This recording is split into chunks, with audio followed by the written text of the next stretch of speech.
To Kalibangan से related question शुरू करते हैं। तो कालीबंगा में हड़प्पापुरी की सभ्यता से मिलती जुलती अवशेष पाकिस्तान के किस स्थान पर मिले थे? तो आंसर था कोट दीजिए। सभ्यता का संबंध किससे है? तो हड़प्पापुरी की सभ्यता से। निम्नलिखित में से किस स्थल को ताम्रवती नगरी के नाम से जाना जाता है? तो इसका आंसर हो जाएगा आहाड़ को जाना जाता है। फिर नेक्स्ट पे चलते हैं। धूलकोट कहाँ स्थित है? तो धूलकोट आहाड़ में स्थित है। आहाड़ सभ्यता किस अन्य नाम से भी जानी जाती है?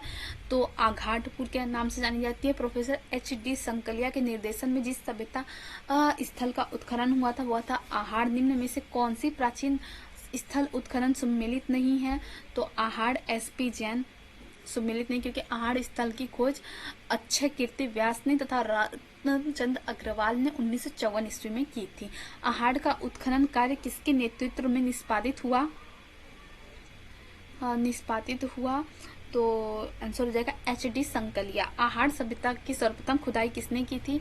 तो इसका आंसर हो जाएगा अक्षय कीर्ति व्यास ने। आहाड़ सभ्यता स्थित है बनास नदी पर। पूरा स्थल आहाड़ में प्राप्त प्राचीन अवशेष संबंधित है ताम्र प्रसार युग से। राजस्थान की बनास संस्कृति संबंधित है ताम्र प्रसार काल से। निम्नलिखित जिलों में से किस जिले में आहाड़ संस्कृति के अवशेष मिले हैं? तो उदयपुर जिले में मिले हैं। बनास संस्कृति निम्नलिखित में से किस स्थल से संबंधित है? तो आहाड़ से संबंधित है। कौन सा राजस्थान की आहाड़ बनास संस्कृति का प्रमुख स्थल है? तो लोथल है। 4000 वर्ष पुरानी सभ्यता के पुरातात्विक अवशेष उदयपुर के समीप एक गांव में पाए गए हैं। वह एक गांव है आहाड़। कौन सा स्थान सही नहीं है? तो गढ़ेश्वर एक उत्खनन स्थल नहीं है। अच्छा, कौन सा कथन सही है? गढ़ेश्वर एक उत्खनन स्थल नहीं है। बैराट एक ग्राम सांस्कृतिक केंद्र था। कालीबंगा लौह युग संस्कृति का उदाहरण था। आहाड़ वासियों का सर्वप्रथम व्यवसाय अयस्क तांबे को गलाना तथा ताम्र वस्तु बनाना था। तो असत्य, तो कौन सा कथन सत्य है? में चौथा कथन सत्य है, बाकी तीनों गलत है। आइए देख लेते हैं एक्सप्लेनेशन। आहाड़ ताम्र धातु कर्मी थे तथा यहाँ ताम्र उपकरण, बर्तन, काले व लाल रंग के मृदभांड आदि प्राप्त हुए हैं। आहाड़ वासियों का महत्वपूर्ण अयस्क तांबे को गलाना तथा ताम्र वस्तुएं बनाना था। आहाड़ में भट्टी नुमा चूल्हा मिला है जिसमें यह माना जाता है कि यहाँ तांबा पिघलाया जाता है। आहाड़ वासी बर्तन बनाने की कला में दक्ष थे। यहाँ से प्राप्त मनकों की दीवारों तथा पत्थरों एवं मिट्टी से बनी थी, जिनकी छत पर बांस और केले से बनी होती थी। आहाड़ सभ्यता के बारे में सही कथन का चयन करें। आहाड़वासी तंबा गलाना जानते थे। यह लोग चावल से परिचित नहीं थे। धातु का काम आहाड़वासियों की अर्थव्यवस्था का एक साधन था। यहाँ से काले लाल रंग के मृदभांड मिले हैं जिन पर मान्यता सफेद रंग से ज्यामितियां आकार उकारी गई हैं। तो 1, 3 एवं 4 सही है। ये लोग चावल से परिचित नहीं थे, ये बात गलत है क्योंकि ये लोग चावल से परिचित थे। आहाड़ के विषय में निम्न कथनों में से कौन सा कथन असत्य है? आहाड़ के उत्खनन से मानव जीवन के विभिन्न चरणों पर प्रकाश पड़ता है। आवासीय भवनों की नींव ईंटों की होती है। मिट्टी अथवा कच्ची मिट्टी से निर्मित भवन अब उपलब्ध नहीं है।